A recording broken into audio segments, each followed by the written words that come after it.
Welcome to the King and the Progress podcast. I am Mr. K. I'm Mr. P. Hello, Mr. P. How you doing? Good. How are you? How are things up north? Yeah, it's good in the UK, and I hope the same in Australia. Yeah, it's good here. Okay, so let's get into it. So this is episode 3 of the King and the Progress podcast.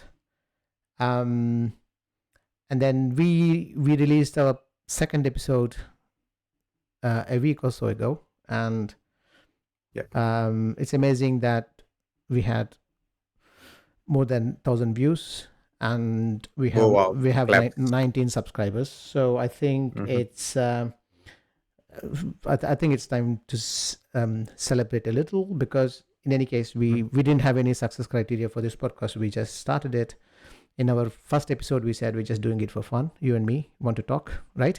Because we are 11 hours apart, and then we both have some curiosities or common interests, and we said let's talk and then let's record and see what happens, right? So that's how we started. That's our first episode, and then we'll drop a link to our first episode for our new viewers, right? And in the second episode we touched upon a non-theistic view on Hinduism, and we just released that a week or so ago, and then I didn't realize it was 90 minutes long, because Neither did I. we just discussing random things, and then we went into the history of Hinduism. We're discussing its evolution, future of Hinduism, and things like that, and then it just 90 minutes gone, right? So so now that we have 1,000 views and we have 19 subscribers, I think it's time to thank all the viewers and our new subscribers, and that means that we have to be a little bit more careful now and more responsible. Because we were casually talking to each other, right? So now we have to ensure that we can't put them into boredom, right? So with more power comes more responsibility, right? More responsibility. Right? So on that note, thanks for our subscribers, and thanks for all the views, and we'll do everything to release more episodes and stuff in the future. And by all means, thank you, subscribers. Yeah, and please leave any feedback in terms of how we can improve, right? Also, you can also suggest some topics if you want that we can discuss. It can be a two-way street that way. Correct. And then we'll see. We don't want to be too optimistic in that sense, but I mean, if we have more viewers, that'll be good, right? Yeah. So one step at a time, but it's but we're quite happy. I think at least at this point we can both say that this is already a success, because of the very low bar we set for ourselves. Right? We are happy anyway. Yeah.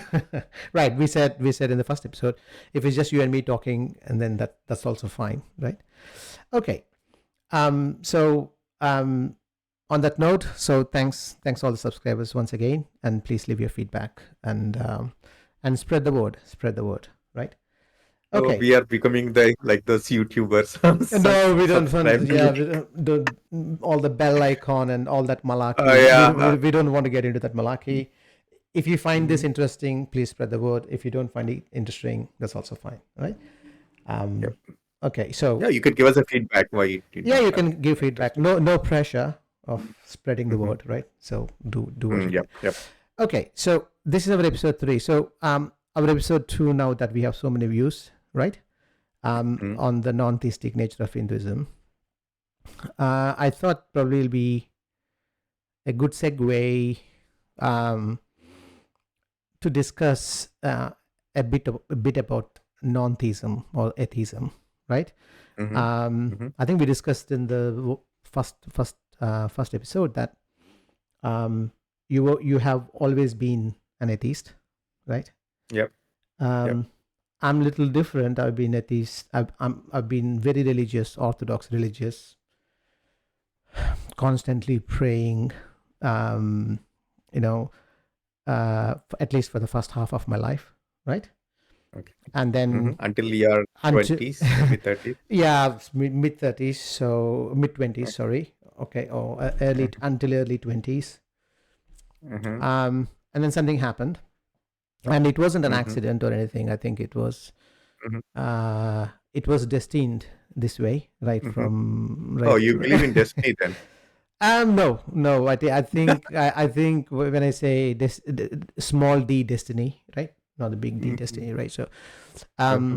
so my conversion was quite interesting, right? From being a quite a believer and a religious person, right? Mm-hmm. To completely non-religious, right? So, it's just not that I hate the religion or anything like that, right? So, Mm-hmm. but it's just that it doesn't play any role in my life at all, right? It's not part of my life Yeah, it being does not fit your thought process, probably like the way you yeah, think but how it, things it's go in the world. it has no influence on me anymore, right? So I don't Ah, think it's not something that I think about it all the time. mm, Oh yeah, mm, I don't think about it at all, right? mhm, uh, mhm, the concept of God or doesn't even interest me anymore, right? mhm, I don't spend a minute pontificating or reflecting about this topic at all, mhm, right? So, but mhm, during my conversion years, right, and it was a mhm. slow conversion. I think it took me around a year and a half or 2 years before I shifted from one boat to another, right?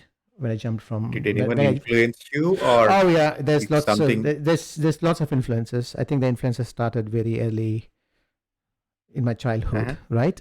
And uh-huh. then I think this is and then I think this in this episode uh, I would like to oh again we could explore uh, what is why I was quite a religious, constantly praying Mhm, individual, and then mhm. once after my conversion therapy, if you can call it, um, self-inflicted, but it's not something that no one converted me, right, Mm, to atheism. So it was my own um, exploration of other philosophies and things and mhm, books that mm. brought in this change, right? So so no one to blame. um, Yep, and again, during that time, there was no YouTubes and podcasts, right? there It was was it more was like, the initially, I mean, it was mhm, there was internet but not YouTube, right? So yeah. there are lots of internet, and then at least I could search some things and stuff, but Mm, there's mm, some books that I read that influenced me and things like that. But yeah, it wasn't a YouTube. But I used to go to talks, right? mm, Here and there. So this is when I met Richard Dawkins, shook mhm. hands with him, um, got a signed Lucky you. and got a signed copy of the God Delusion, right? Oh, Uh, nice. um, and I still have a picture with him, right? So I treasure it, really. Mm, Yeah. So um, so again, I think in this episode we could probably explore uh, my conversion, right? And mm, I think it is interesting, and it could also be interesting for people who are sitting on the fence, right? mm. Um, whether some because some people are completely religious, which is absolutely fine. I have no problem with no problem with them being religious at all. Um, And there are as certain advantages also, which yeah, can being religious and outsourcing your decision making to some other thing, it relieves you of certain things. yeah, I think there is a utility function in that, right? Yeah. at, at, Use at, religion for your benefit. Mm. at the personal level, I think there's a utility level. At the societal level, I don't know, right? No, that's a Yeah, different again altogether. Yeah. correct. Mm, So if you're sitting on the fence, if you're not sure, um, mhm, then probably my conversion therapy could be interesting to you, right? To see a from a different perspective, right? So anyway, so let's jump into it, right? So so as I was telling, and you, I mean, let's start with you, right? So Mhm. you've always been non-religious, right? So what I'll tell you my interesting stories. Mm, For always, like until like probably it's in my seventh grade or eighth grade, there were certain school debates, mm, and I was always like, if there is a religion or superstition or whatever it is, I was the only guy who is not in the religious group. mm, And sometimes, out of pity or mercy, whatever it is, teachers used to come and try to support me. But I was always like, see, there is nothing like that. This is something we have constructed. mm. So, as far as I remember, it was always like that. So you're always That saying that it was figment of no, yes, yes, human yes, imagination, right? correct. Right from my like eighth, when I was 8 or 9. Mm. So it's very fairly engaged.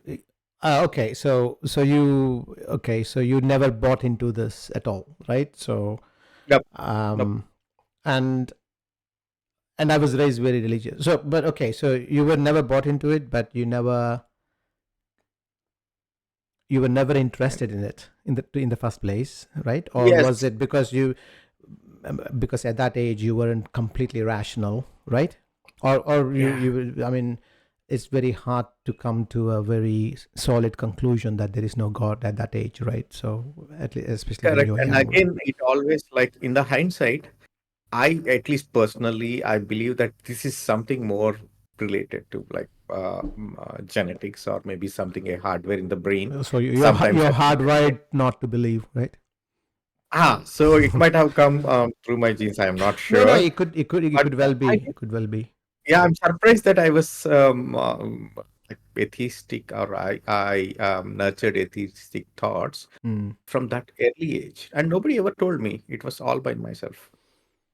Um, okay, no, that's interesting. So maybe your bullshit meter is quite no is quite at a high Switched on. I was born switched. switched on.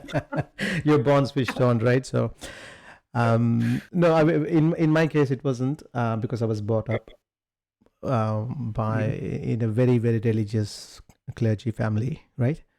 And God and religion is pretty much every aspect of your life, right? From breakfast until you bed, everything that you do is has something to do with God, right? There's always prayers in our house.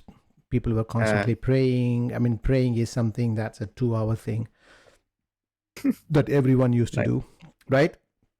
Hmm. Um, and so did I to a certain extent, right?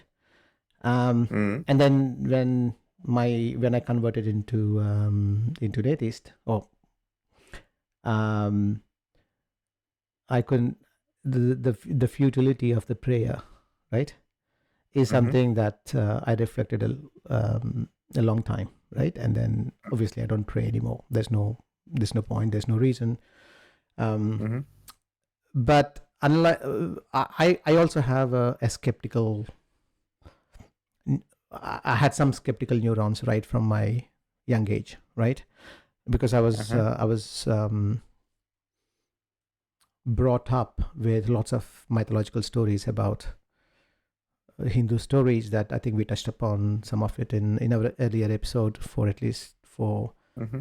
non-Indian viewers, right? So we have a number of gods, and constantly at our home there was always some recitation of some of the epics, right? And because also my grandfather was a poet himself, right? So um, he is a poet, but he's still alive. Um, but he's quite old now. But he used to write a number of um, poems about one god or another, right? So yeah, so I was brought up with all the mythological stories about gods, and so it's a constant theme in your life, right? Hmm. Um, but I also had some skepticism of some of the stories when I heard them like that. Hmm. Okay, right. it's not that I didn't believe them. I believed them, but back of my Doesn't mind, add up. it doesn't add up, right? So okay, and I used to have some right. It's not weird thoughts, but it's how the skeptical brain works, right? So um, when I was reading about Ramayana and the story of Hanuman and things like that, and okay, it was fun and it was good. I liked it, but then I always had like, why don't monkeys don't talk anymore, right? As a child, I was like, how is it that monkeys talked in this epic, right? And No, they were doing, and then let's pause suddenly, here. mm, I want to ask you in the same lines. Did you hear about Panchatantra stories when you were young, and did oh you yeah, yeah, like them? I And used to read them all the time, right? So the Panchtantra stories. you never had a what you call the same kind of thoughts for Panchatantra as you had No, no, for Panchtantra other. was we know that Panchtantra are stories; they're not real, right? It was Mm, I was not raised to believe that Panchtantra did really happen in the past, right? mm. So there were stories. They were like I see. I'm they trying were to get to what you are trying to yeah say. they were If they are portraying its truth, then comes our this thing. If they are trying to send a message, we are okay with we're it. okay with it. So I mean, it's Mm, Panchatantras. For those who are not familiar with Panchatantras, it's the story of mhm. it's stories. It's a number of stories that's written in the past about values, friendship, righteousness. Amazing stories. Even I recite Absolutely, them to my children. yes, amazing Mm, stories. But all the mhm. characters are animals, right? It's a wolf Yep. talking to a lion and things like that, right? So, but anyway, no one. So, Mhm, but with epics like Ramayana, and where you know mhm. that you have bears and monkeys talking to each other, and then you have a horse god and things like that, and then Ah, Garuda is bird. Garuda is a bird, right?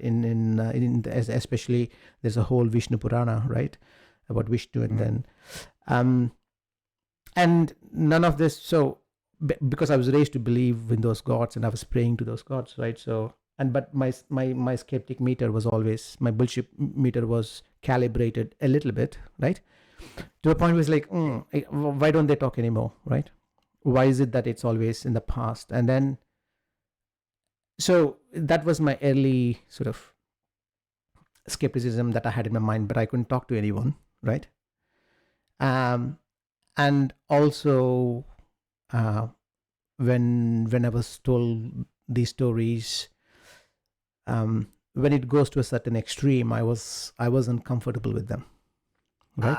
yeah. Right. And Mhm, so, but I mhm, didn't, again, I said I didn't talk to anyone or anything like that, but I was reflecting on, like, this can't be true, right?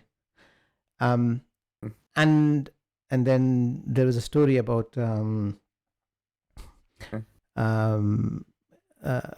so this is a very famous story in Indian mythology, of one of the avatars of Lord Vishnu. Um, uh-huh, so Vishnu takes various forms to uh-huh, come down to earth and uh-huh.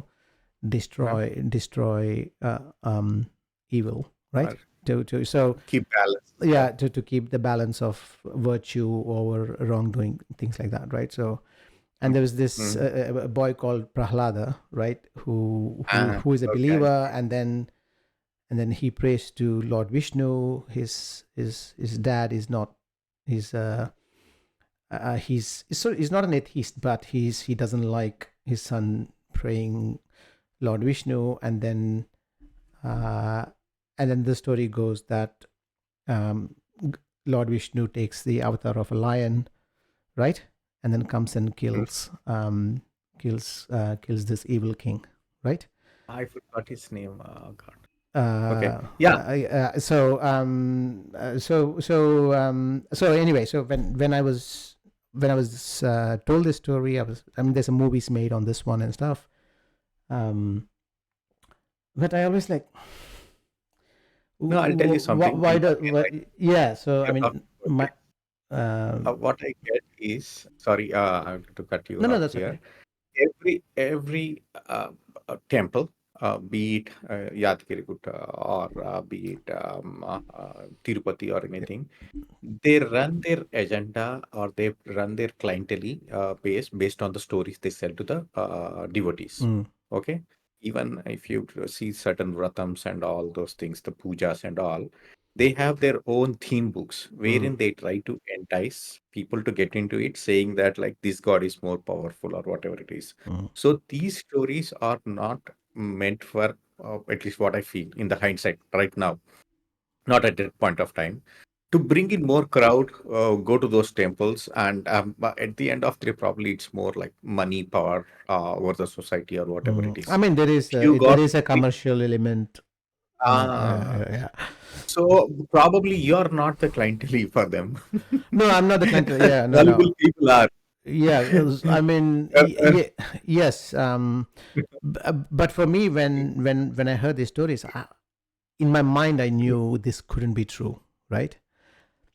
But uh, I still believe them, right? Because I wasn't matured enough to mhm. question. Because and then the thing is that at a young age, or I mean, when I was this was all happened when I was like from year 8 Maybe to yeah, from eight. 8 Yeah, years yeah. old to 15 or something like that, right? 14, 15.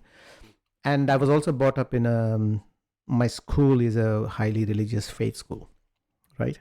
Paniniya? Which school? Oh, sorry, Yeah, I'm sorry, I'm not details. yeah. So Yeah, yeah, it's an Arya Samaj school, right?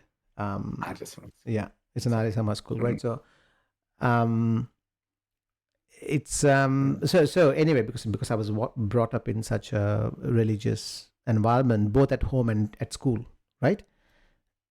So, Whatever Mr. questions I K, had, yeah, whatever questions I had, I had to keep it to myself because I wasn't brave enough to express them to anyone, right? hmm. Yes, So, go on. Mr. K, what all I feel, at least in the hindsight, when you're saying, I read in most of the books of certain books, brain develops until we are 25. Yeah, Okay, it keeps on growing. yeah. So I am not sure if that thing has to play a role into this one. So by the time you got all your thoughts and everything in place and everything, you passed everything and all, you realize that, oh, this is not what the world works on, or it doesn't make any sense. Probably by 24, 25, you realize, right? So does it coincide with those timelines? I think it's more of a coincidence than anything else, right? Uh, Because Totally missed conversation. I don't think so. No, I don't think. Okay. I don't think Uh, it was as if that uh, at the ripe age of my brain reaching its zenith, right? Then just mhm. realized I don't think so. I think it just so happened that Okay. I moved to a Western country and then I had a different perspective. Oh, that So might be the yeah, yeah. yeah, exactly. But what I mean to say is that and I think we touched upon this that Mhm, uh, mhm, the enlightenment values that you and I have share, mhm, right? Um, the seeds were there in my brain, right, mhm, ready to grow, right? mhm. But it needed a right fertilizer. You know what I mean? It was there, Yeah, and then exactly. it needs a proper fertilizer and nutrients, and then but anyway, but although I was slightly skeptical of these things, and I kept it to myself. Mhm, mhm, And this even I was religious. I was more interested mhm, in the spiritual side of religion than mhm, the ritualistic side of religion because every time everyone is doing these rituals, I was very uncomfortable with them. Right? I played ball. mhm. Um, I did some rituals myself, right? Because I'm raised to do those. What's your opinion on do you on meditation? Is it religious, not religious, No, no, it's or not? meditation. Meditation. I mean, currently, it's the meditation is added Mhm. into the religious blend of ideas and things like that. But meditation is a completely different ball game, right? It is Yeah. it's Mhm, meditation is just a It's like going to a gym for your muscles, right? It's for it's for the mind, right? So That's what I realized of late. I was reading correct. So Yuval yeah, you will know Harari Harari. Yeah, about meditation and all. Then I thought probably it's not related to yeah, religion. because again, I think if you remember our humble beginnings Mm-hmm. uh, in Africa, right? We had Mm-hmm. lots of time to reflect in the evenings, looking into the Mm-hmm. sky, right? But our Mm-hmm. brain is now cluttered with all kind of information, right? Mm-hmm. So much information that our brain can't function. Mm-hmm. Uh, so the half-life period of our emotions uh, is coming down. So is increasing, right? So that means that we hold our emotions for quite a long periods of time, either be pain or Mm-hmm. joy or things like that. But meditation basically gives you control of your emotions so that you can just get over bad things or emotions, Reset. your negative emotions, right? But also not. So again, meditation, I don't mix that with religion, right? So it's a completely different ball Mm-hmm. game. But I'm Mm-hmm. saying ritualistic. So for example, um, Mm-hmm. we do a ritual before eating, right? Oh, uh rituals. yeah, I'll so talk about it like you yeah, get it done. yeah, so Mm. and then I was like, what am I doing? I mean, I wasn't very comfortable with that, but I did it. But so anyway, I was interested in the spiritual side of religion always, right? Mm. And Mm. I was never invested any time on the ritualistic side of things. I didn't like them, but I did them anyway, right? Mm. And then the seeds of skepticism that I just told you were all there in my brain, compartmentalized, right? On one side of the brain, I don't know which one, right? So but it was all there at the back of my mind. All these thoughts of skepticism were always there, right? Mm. Mhm. um and then I'll give you an incident when I was like 17, 18, and Mhm. that was a time I was reflecting on the nature of God and things like that, right? um Mhm. it's quite unusual for an 18-year-old, right? So for to reflect on the nature of God, because he's just watching films and having fun and Mhm. things like that with friends. So Mhm. I was doing all Okay, of the peak of teenage. yes, I was doing all of that as well. um Mhm. but I had the existential angst, right? Mhm. If when I had a time to reflect on my own, right, I always had some Mhm. inner thoughts and inner conversation, and I was thinking about the nature of God and things like that. and and I was look because of the skepticism that I had um, about some of the stories, things like that. I was looking for reaffirmation, right? So someone to confirm that God exists, right? And I was there's lots of do you know that there's a theosophical societies in Hyderabad, sorry, in South India. It's in Hyderabad, it's in Madras, Chennai, Mumbai, and things like that. So I used to go to those places. Ramakrishna Uh, Bhatt or something. Ramakrishna Math is one of the thing, right?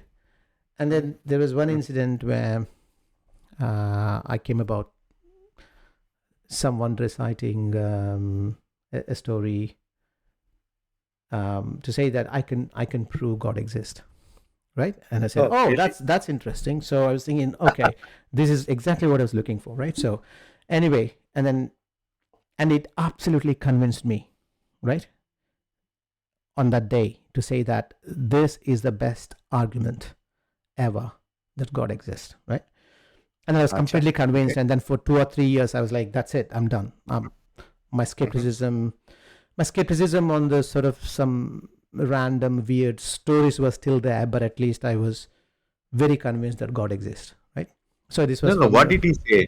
Okay, How did he so convince? yeah, so basically he said that look, there were some atheists who challenged Swami Vivekananda, right? So Swami Okay. Vivekananda is a very famous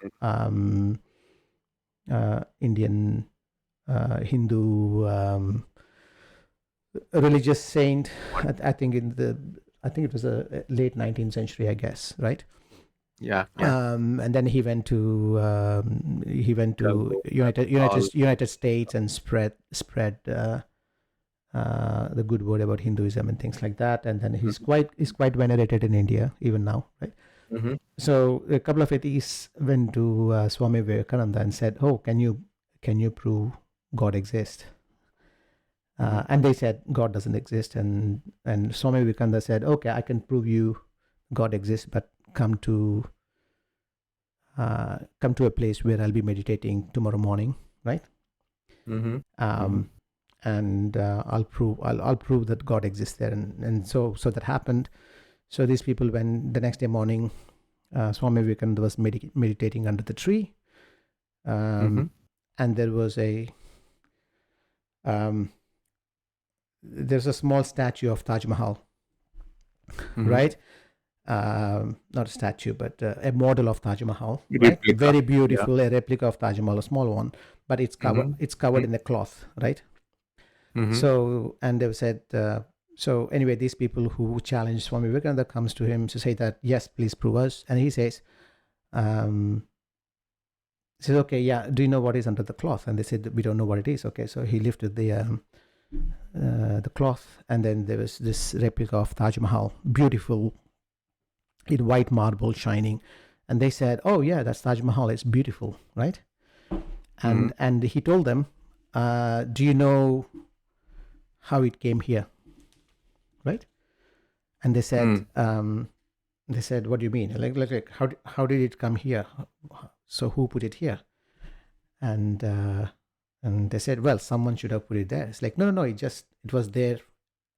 It was there ever, and no one made it. And they said, oh, it can't be true. Someone must have made this somewhere and bought it here, right? And then placed it on this. So he says, okay.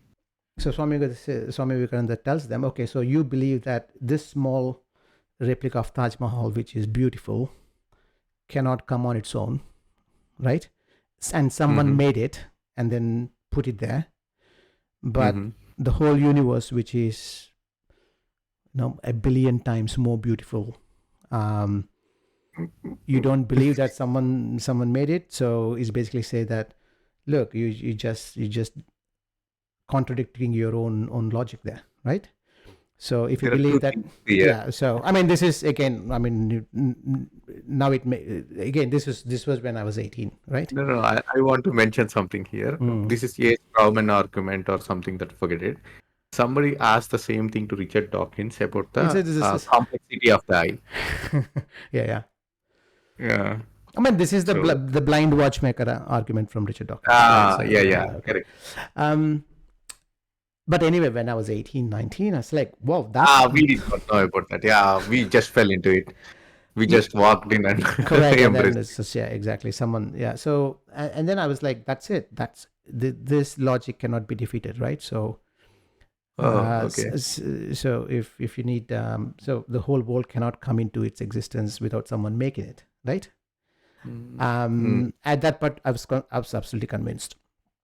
And then for 3 years, I was quite religious, and then I was doing all sorts of religious things. A bit of skepticism was always there in the back of my mind, but after this incident, I was absolutely convinced, right? And then I wasn't still not into that ritualistic nature of religion, but I was still more on the spiritual side. I was seeing things that make sense from a theistic point of view, right? And then one incident, I think, sort of restarted my skepticism, right? Reignited my skepticism. It was an accident. So I was on a train, and then train in those days in the late 90s, right? It was like a 7-hour train journey, and because I had to take a train quickly, I didn't have a reservation, so I was in those days called general compartment, where you have all kinds of people, right? And then you just sleep on a floor, right, for 6 hours and things like that, right? So and it was midnight, and the whole compartment was full of very poor people who can't afford, and then I was just there because I had to get to my destination. And then the train stopped in a random station at midnight around 2:30, and then I saw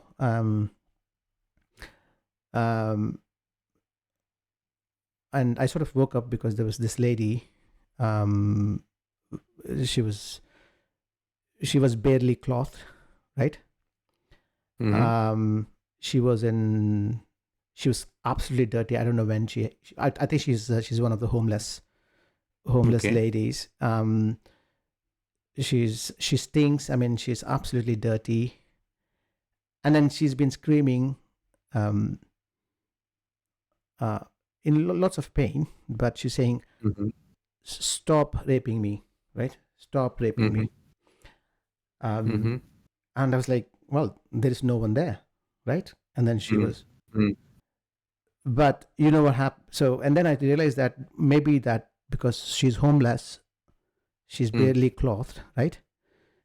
Mm-hmm. And then it's just that lots of people just taking advantage of her left, right, and center, right? And then Mm-hmm. she had this intense trauma, right? Mm-hmm. And then when I looked at her, I was like, I couldn't believe my eyes. Like, what's happening? Can I help her? Right? Because Mm-hmm. it was middle, and the train stopped at a random station, and then I see this old lady, and then I couldn't help, right? Mm-hmm. And and then okay, the train left, and then I was reflecting about this, and then this is when I thought, Something clicked. clicked. It's like, what is happening in the world, right? So Mm-hmm. what is so? How can you explain evil like that, Okay. Or right? misery. Or the misery, Yeah. yeah, yeah. Mm-hmm. So her suffering is like, look, Mm-hmm. where does God fit into this equation, right? And Ah. it was just um,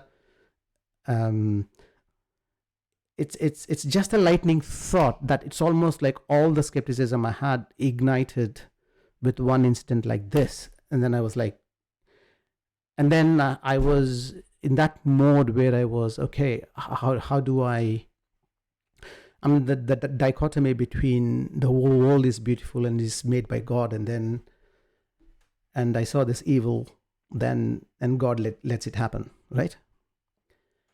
It Uh, reminds me of our Siddhartha's this thing. He yeah, says I he's mean, a yeah, the Buddha. It's how Buddha uh, started his to say that yeah. why is there suffering, right? So So you had that moment at that point of time. yeah, so I mean, I wasn't thinking as deep as Buddha was thinking, You would have right? started a Yeah, religion.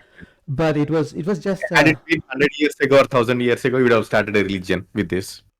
I don't know about that, but it's at least uh, but at least this was something that was playing in my mind over and over Mm, again, right? mm, It was always that I could never forget it, right? And mm,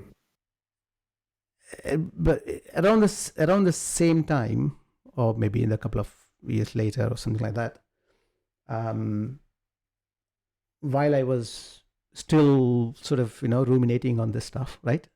But mm, I didn't tell anyone. I was still it was just an internal reflection. I was only talking to myself on how do I explain this.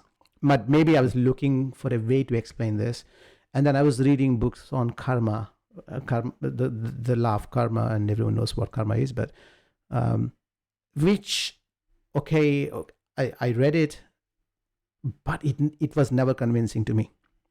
It couldn't explain uh, what was happening to her, right? That was how I was, and then okay. I That moved was, to that was a spark. It was still burning. It was in my mind. Um, and then I moved to you and talked then about yeah, dharma. yeah, Did you ever read about dharma?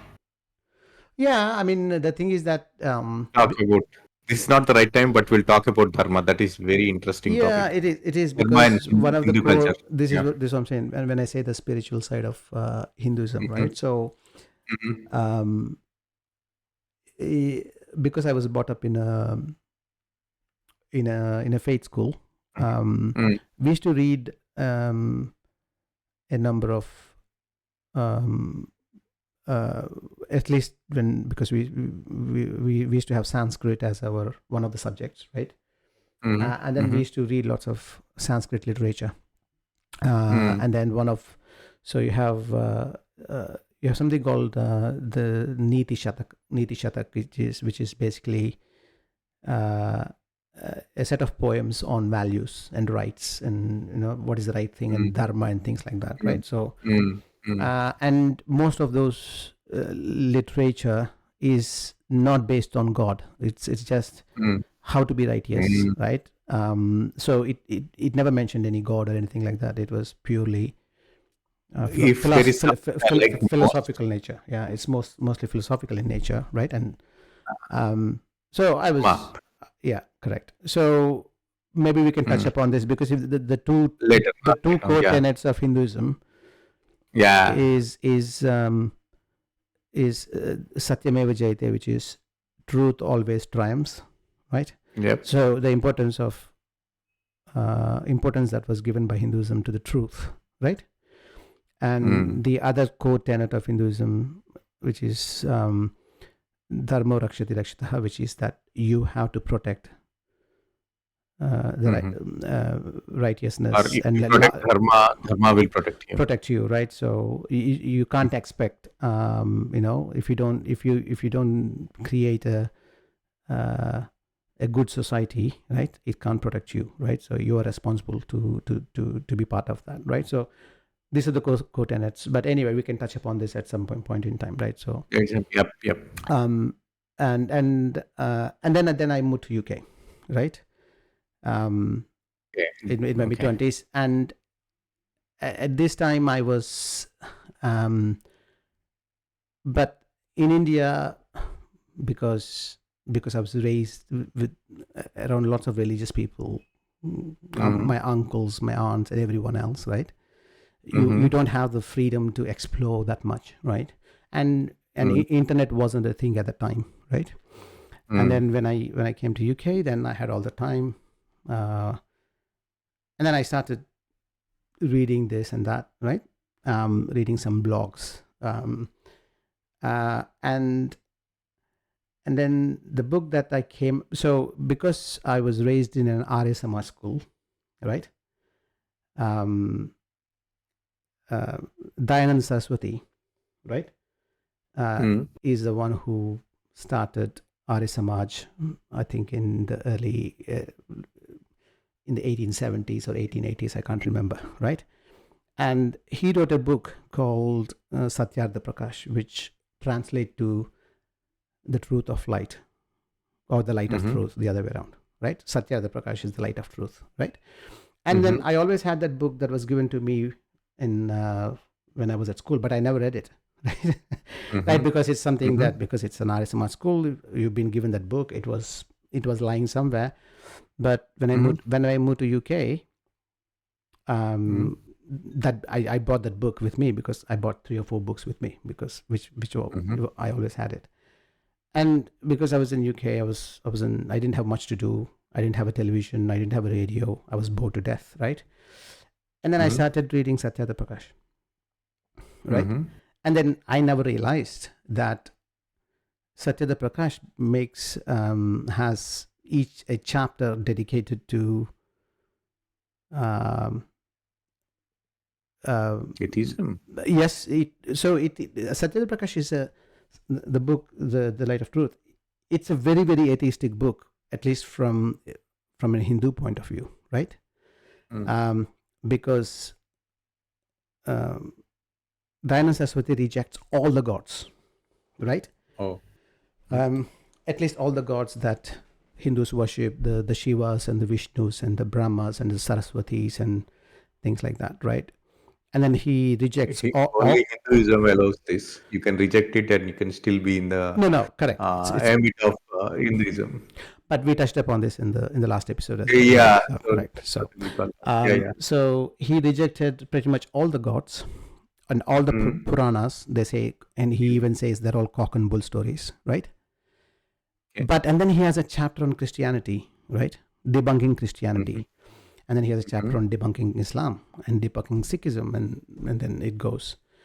And I was reading that book and I thought, hang on, this guy is supposed to be one of the most revered Hindu philosophers, right?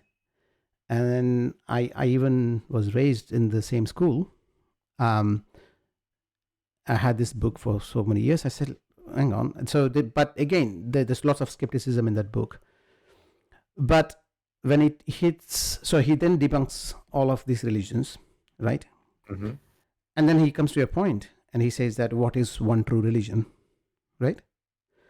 Mm-hmm. So it's like, okay, what is this one true religion? And then he goes back to Vedas. He says, Vedas, the knowledge from the Vedas is the one true religion, right? Mm-hmm.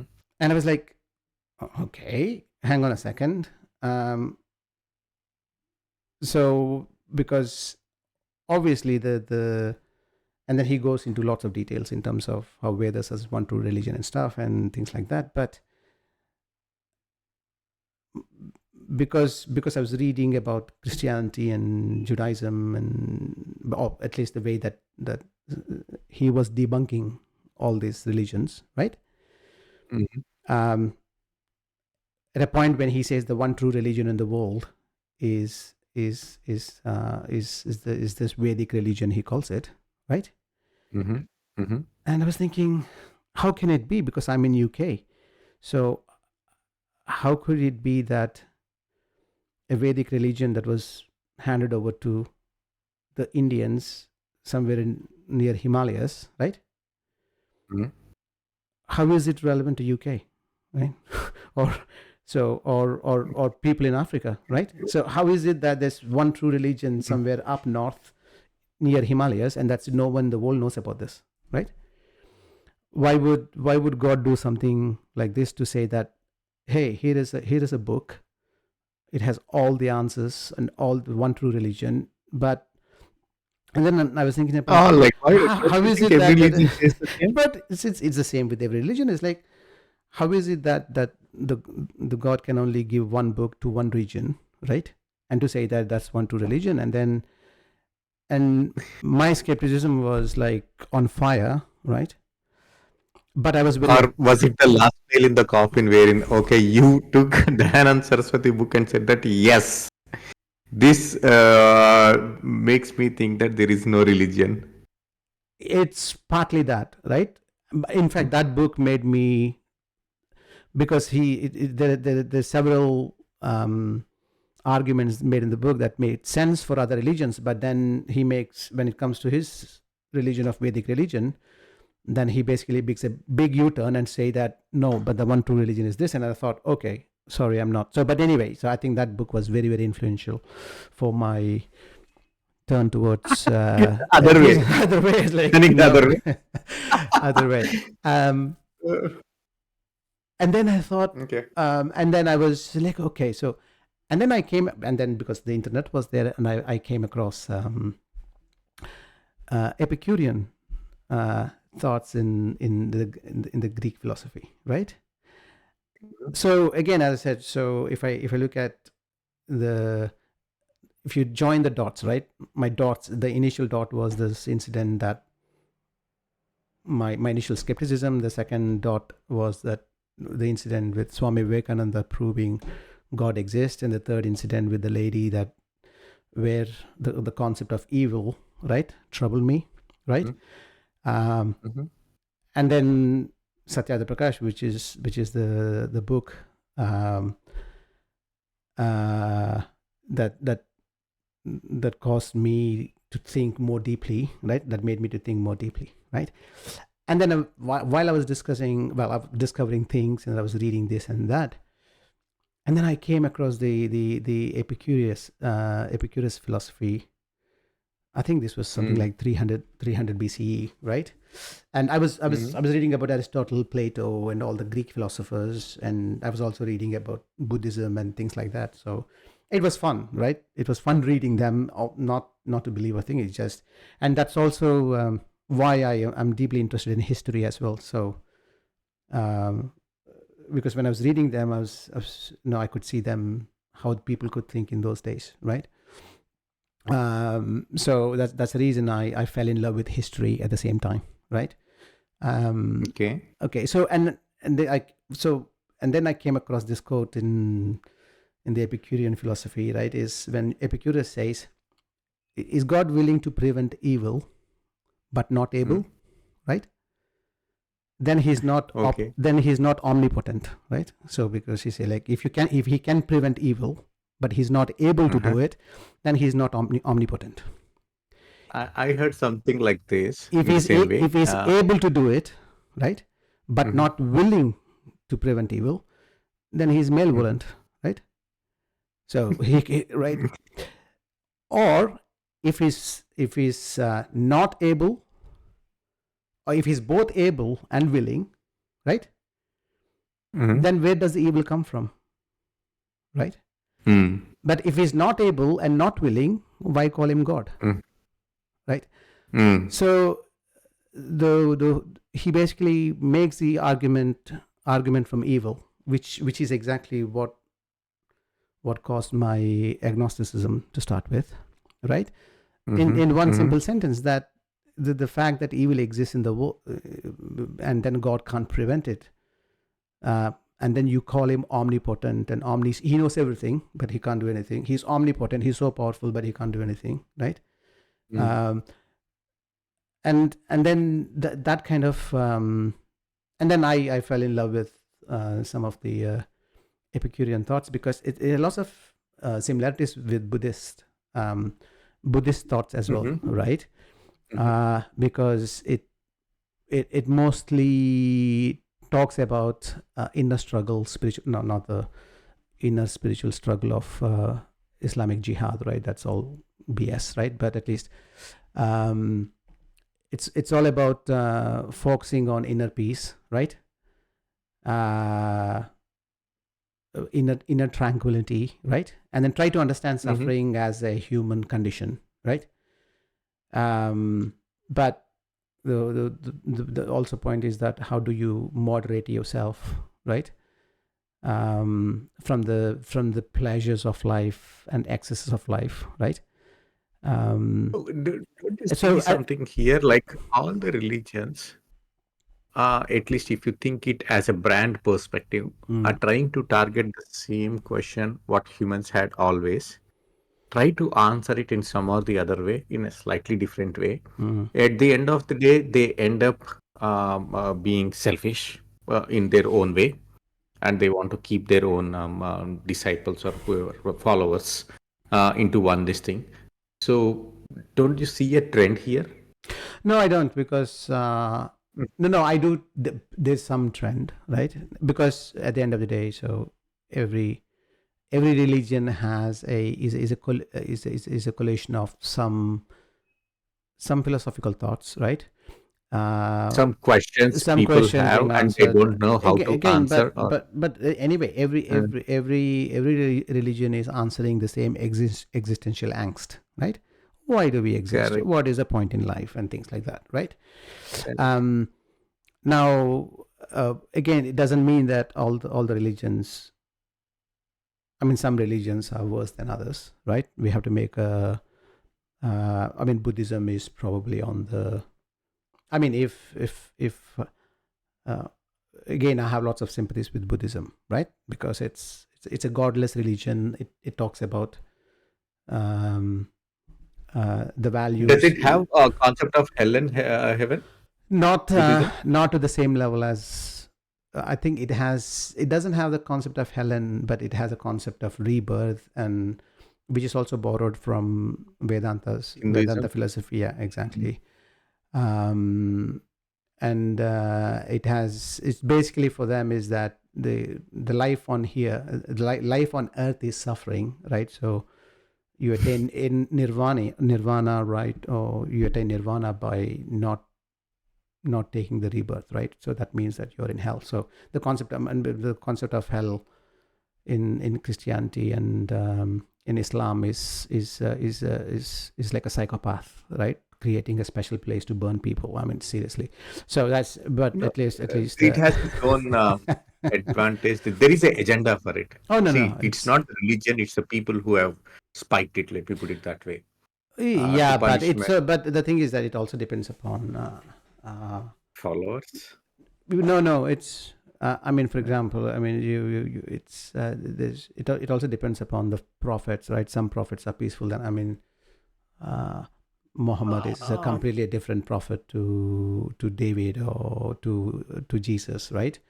And Buddha is also a prophet in some sense, but he's completely different because the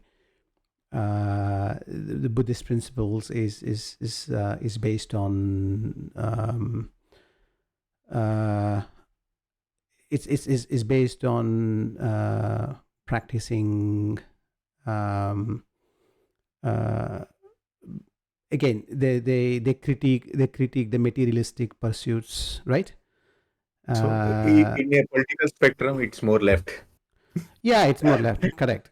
So, but it is And our peaceful religion is more to the right. correct. Yes, correct. So it's left and right. So it's too progressive, Uh, right? So, and then while I was reflecting, and then I was still doing some prayers, right?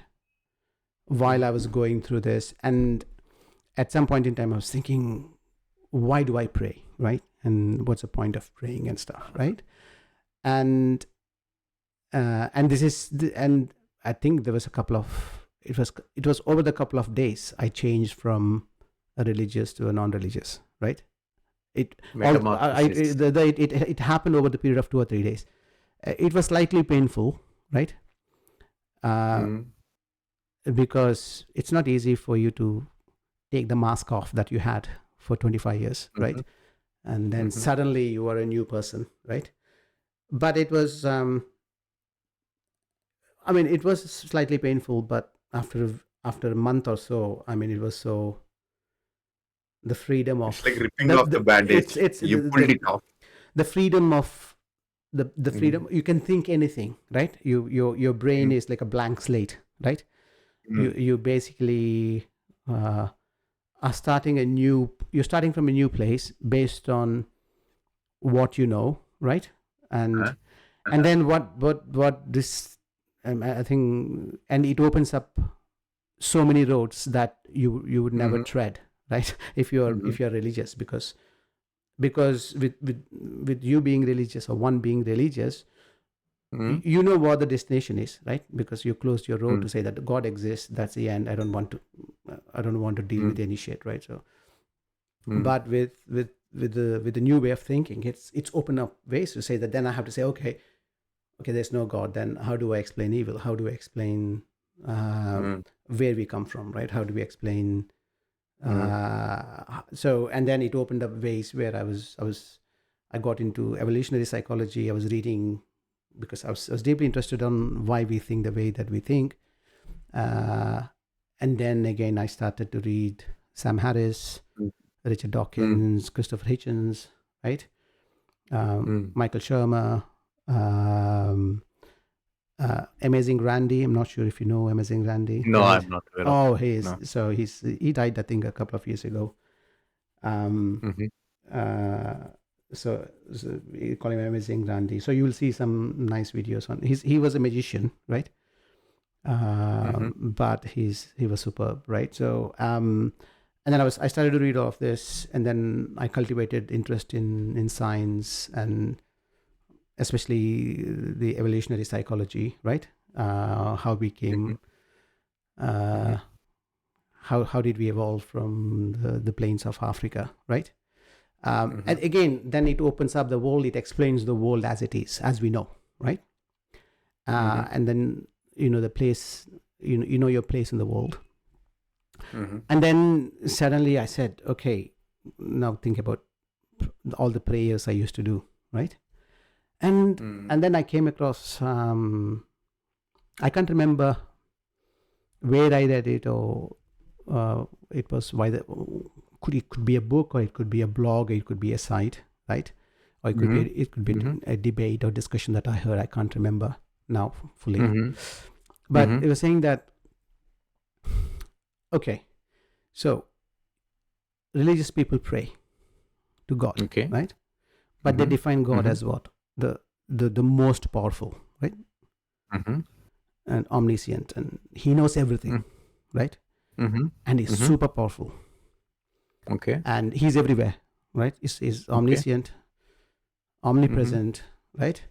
Mhm. omnipotent, and all the superlatives, and there's no one better than the God, right? And then now Mhm. you pray, right? But imagine that God says, "Oh, thanks for praying what you want," right? And then if you say that, okay, I'll tell me what you want, and then I'll that means that the God emotions are under my control. I can pray to God to get whatever I want. And otherwise, he can be a narcissist. So God is showing right, so narcissist traits. it's like Uh, I mean he we here I have a supreme being who's made all the universe, right? uh, Um, and he's so powerful, and then I'm sitting in my bedroom praying, and I can say that, hey, listen, I've got something to tell you. Can I get a new job or something like that? I mean, some random shit I pray for, right? your own And then personal life. then this guy says, oh yeah, you can get it. That means that, okay, so can I make God happy? Or if I'm a blasphemer, and Mm-hmm. people believe that you can actually make Mm-hmm. God unhappy, imagine that. So I mean, I can make you unhappy, Mr. P, right? Mm-hmm. I can say some random stuff, and then I can make you unhappy. I can make you angry. I can make you sad. Mm-hmm. I can make you happy because you're not that powerful, right? So I mean, I can control your emotions by being mean to you, right? Or I can be Mm-hmm. very good to you and then also make you happy and stuff. But imagine that people think that they can influence God, right? And then make him happy or Mm-hmm. make him sad or make him angry. And then it's like, and then they have this the dichotomy in their brains to say that God has a plan for you, right? Mm-hmm. So everything that happens because God knows everything, right? What's good for you? Yeah, what's good for you, what's bad for you, he knows everything. He controls everything. And now what? You're gonna pray to him and fuck up his plan, right? It's like, oh, you're not getting that job, and you say, oh, I want a job. So what he's got to do? He's got to change the plan for you, right? and Okay. and it was like it made no sense to me. It's like, how is this? Um, what is the flipping point of praying when God knows everything and then everything is in control, right? So, and also the other point I raised is that by praying that you can control God's emotions, right? And then I just realized that, okay, the whole concept of praying was a human emotion, right? Because You are talking to yourself, yeah, actually. exactly, because human wants to be praised, human wants to be made, I mean, humans also want to help others and things like that, but it's basically they projected a human emotion onto the supreme being, and then Uh, started this praying business, right? And what then is that called? Like orthomorphism. yeah, and so this is anthropocentric, Anthropocentric. Yeah. anthropocentric God, right? To say that they created, in fact, it's a complete reversal of Christianity, where Christianity says the God is made in your image. In fact, humans made God in the human's image, right? Because that's the only way they could say, if I can think, because if I can think like a human, my God is also a human, right? Because he'll have Mm. he'll have wishes. He has some, he has his own, he Yeah, has his own Mr. mind, K. and So I want to insert my views, at least mm-hmm. in the hindsight, about these prayers. What all I feel is we humans, as a civilization, we came to know, let's say, about microorganisms or ability to control certain part of the nature and all those things in last like maybe 150, 200 years. Mm. Before that, there was very little we could do, be it about the diseases, be it about the poverty, be it about the regime, Yeah, anything. because we didn't know anything, right? And So the we have to reason, the attribute, correct. only thing they can do is they can put them into delusion, saying that there is somebody who is always watching and who will, at the end of the day, justify everything. So I will pray to God is more like talking with themselves and keeping things, their anxiety or whatever it is, whatever they are dealing with, under control. If imagine they think that nothing is controllable, there is no justice and all, they'll commit suicide or they might do something which is not moral to their standards or detrimental to their lives. No, no, Okay, that's I agree. I'm not. I'm not. mm, I'm mm, not. mm, mm. Well, I'm not arguing against the utility of prayer, right? No, I mean it started that way, but it's only for personal thing. no, but what I'm But saying is it the prayer made sense. no. I'll tell you where it flipped. When they started doing in communities, it had a whole different meaning. We are birds of same feather flocking together. We will pray together, we will eat together, we'll fight together. And they took that emotion and made it into a group. There are certain religions, certain peaceful religions who try to pray everywhere they can find because they are trying to show that you and me are the same. So come on, let's pray on the No, there is a roads, let's community. pray on the There is a street. community aspect of it, and what I'm saying, So what I'm saying is that they took it to a different level yeah. and they started weaponizing it. Okay, No, I mean so I'm that is not. Yeah, I agree. I mean the thing is that I'm not. For example, Mhm. I'm not. So the prayer had its utility maybe even until the 17th century, right? When Correct. we Yeah. could So we couldn't now it we, does could- not we serve its purpose. Right now, with this all these things with our rational because thinking and other we could things, we exactly because imagine that things. if you get a cut from a a simple object and then you get sepsis and then you die, right? Mm, And this is just because of before the germ theory of disease, right? But mm, mm. no one could see any germs and no one had a clue why people were dying, right? Mhm. You don't know why there are earthquakes and you don't know why Yeah. there's volcanoes and suddenly there's So that's tsunamis a and then storms, placeholder. and then when you couldn't explain anything and there Mm, is some utility function because you need to convince yourself that mm, I could probably protect my family by praying, because at the end of the day, most of the times, if you look at the past, right? So the reason that we had a God for wind and God for rain and God for earth, it's because every time there was an earthquake, the most rational explanation they could find was that someone was angry, right? So earth god was angry, right? Or the mountain god was angry and then he blew up and then became a volcano, right? Rain god is mm. angry and then the sea god is angry and then he sent a tsunami. How would you protect yourself, you as a human being, um, when you didn't have any explanation, you don't know how to protect yourself, you don't have the science and technology and the tools to protect yourself, right? All you could do is, oh, okay, there must be a god who is angry, I need to pray to that god to save my family, right?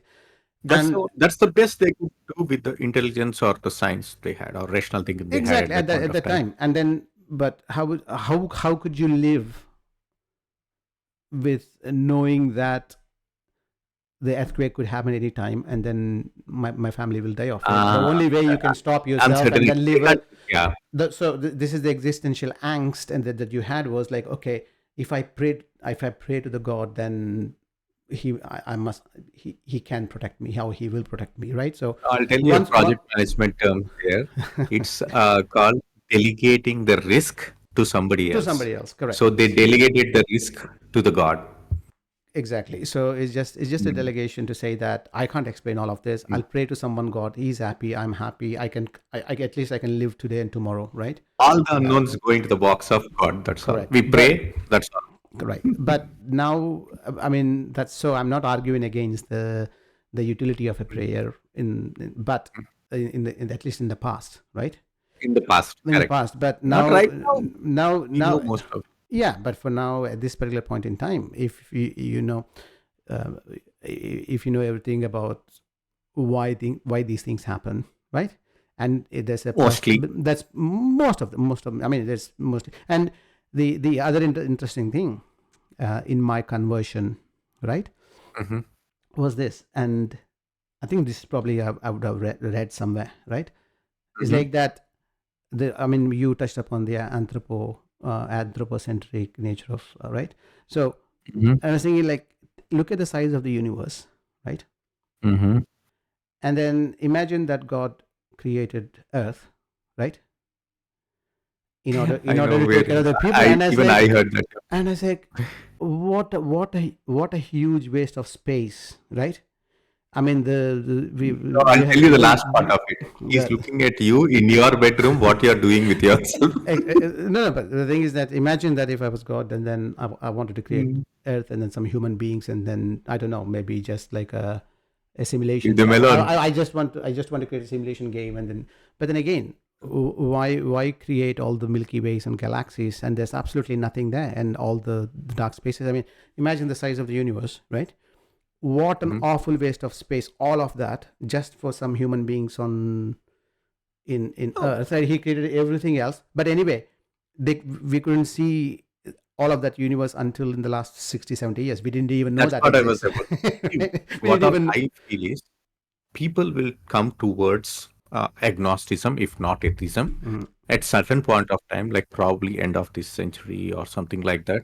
More people from the developed countries or like developing countries will move to this non-religion or away from the religion. That's what I feel because we have answered a majority of the questions why, what, and all. People will understand it. That's what I feel. Mm. So we are somewhere in between. We are not too early or not too late. So had we born like 100 years from now, we would have not having this discussion at all. In No, our no. generation, things are changing. Yeah, I mean, it's absolutely, you're absolutely correct that it's also an accident of Mhm, history that we are thinking this way, mhm, right? If mm, if we were, I mean, we wouldn't be having this discussion in the fourth century AD, right?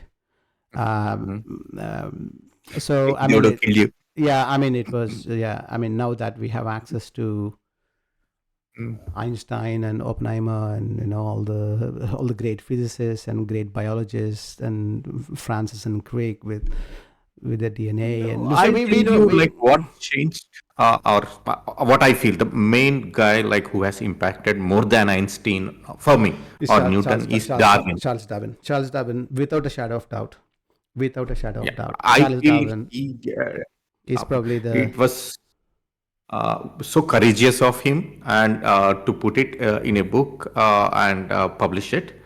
It yeah. changed a lot. Charles Darwin, yes, and Mm. and Newton to a certain extent as well, right?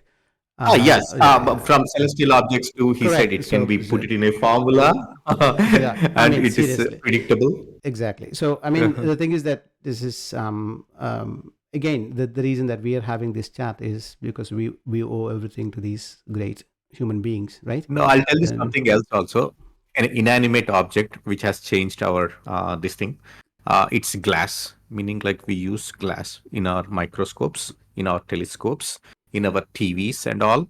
So it's more like we explore all those things, and the glass has or the way we control the glass, be the reading glass also. It's changed the way we read it, we disseminated the information and all. So that also has given us some kind I mean, of yes, without glass, there is no microscope, right? yeah, no telescope. No telescope, Uh, exactly. I mean, there's no microscope, so we could have never understood that even the bacteria and the mhm. viruses and the germs exist, right, at the microscopic level. And then So we couldn't that's peek the into the distant, objective side of and we it. couldn't peek into the distance past, right, or into the heavens, and to find Yeah. all the other planets and galaxies and stuff, right? So um absolutely, And again, the spectacles without which we can't read the books which were yeah, published. yeah. It I mean, okay. I mean, but again, told, we again yeah. when we say accident of history, right? Um, it would, the world is a different place before the printing press, right? The printing press is the Exactly. right, Yeah, yeah. and then world is a different place after the internet, right? I mean, for me, I have to thank internet for my conversion, Just I'll right? tell you. I'll tell you the bad aspect of internet also, like at least what I feel personally. People have become more polarized because of this confirmation bias. Uh, People are taking sides and they have vehemently opposing the other parties because they just want to pick whatever Yeah, they I mean, like. it's no different. It's no different when the printing press came in, right? And do you know when? I mean, obviously the Reformation was partly because of the printing press, right? But at the same Yeah. time, there were some crazy Christian sects, right? Do you know Mhm. anything about Anabaptists?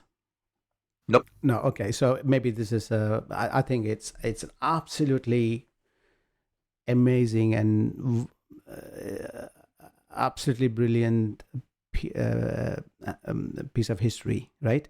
That Mhm. happened where the printing press basically um, gave rise to obviously the Reformation and the Enlightenment, but it also created some crazy sects like Anabaptists, right? Maybe we can cover this in so Cover it's this at some point of time the only. some other time, right? I So feel it's more like Trump supporters have been created because of this internet. yeah. So I can fathom like there are some kind of people Yeah, I who have. mean, but again, as I said, so I mean, just to conclude, I think we're reaching to an hour, 1 hour, right? So Oh yeah, yeah.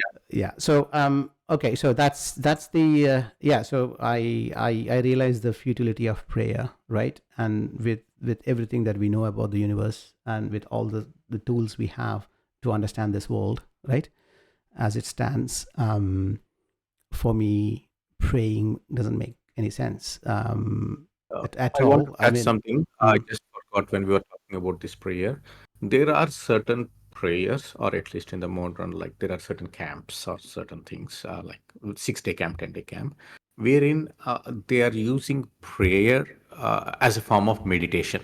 It's not like praying as such, but they are driving that meditation through it. So, meaning like that's an easy way to make people understand yeah, what but you're not meditation is. And but okay, but that's you could use that, but you're not praying to some mm, grandpa above, in the heaven, sitting there and listening to you. So no, that's that's so why no, there is a purpose for it. So meaning like you have to respect your so I elders mean, and all. that it's not Doesn't that mean it's that not you pray to. Mm, correct. Correct. I mean mm. that's not the prayer I'm attacking here, right? So I'm Uh, praying. I'm attacking a prayer where someone spends two you, hours, you can't two differentiate, hours. Mr. K. If someone is praying 2 hours in Sanskrit without understanding a single word, right? Yes, I agree And with then you on that you say one. like, why don't you read Charles Darwin, The Origin of Species, in 2 hours? You'll learn more, right? You are assuming people are intellects. No. No. But what I mean to Uh, say is that if you want to kill, I mean, it gives you some personal satisfaction after 2 hours of praying, and then I think there is some utility value in that, right? no, Um, there is a theme for it. Everything has an agenda. You have to understand that. The agenda is two things. yeah, Employ this priest and pay him because he is the guy who routes your yeah. It's prayers just to like the yeah, God or your forefathers. yeah. Number one. Number two, they want you to think about your elders Mm, and respect them, respect their whatever it is, legacy or whatever it is. yeah. They pray to your father, for your father's father, and forefathers. Yeah, I mean, at least in Uh, at least in the Hindu tradition, right? If not, I don't think mhm, such mhm. tradition exists in Islam or Christianity, right? So, um, No, they were developed later. It was their agenda was different. Hindus' agenda was different. yeah, correct. So, so yeah, so I think that's my Mhm. conversion story, which went through Yeah, yeah, twists and interesting. turns, right?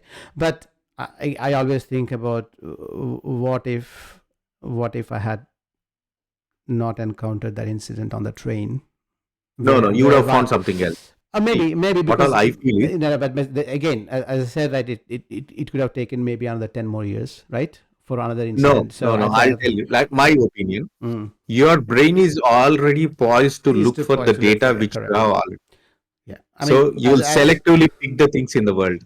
no, I think this is what we said. So I think this. my brain and our brain is always tuned to be epistemologically curious, right? So to learn new things and not get stuck in an echo chamber of in an echo chamber. So I think partly maybe we are wired that way, but it's both nature and nurture, right? So there's some nature that we are, and then there's environmental factors, which is exactly the Darwinian way of fitness, right? It's just that it doesn't matter that you have one strong feature, right? But it's the environment that controls whether you'll be able to adapt it, right? So anyway, so I think I think it's time to conclude. So in the interest of our listeners' time as well, so maybe I think we should stick to an hour for our sessions, because I know that the bandwidth is quite limited. People have things to do. So now that we have viewers, we have some responsibility to not make it long, right? So again, I think we should conclude. So thanks to our viewers and subscribers. We again, if your feedback is welcome. And if you have any questions, we'll try to answer in the next episode. Negative feedback is also welcome, right? And so I think that concludes our episode 3, the futility of a prayer. Yep. Thank you, subscribers. Thank you, Mr. K. Okay, so I'm Mr. P.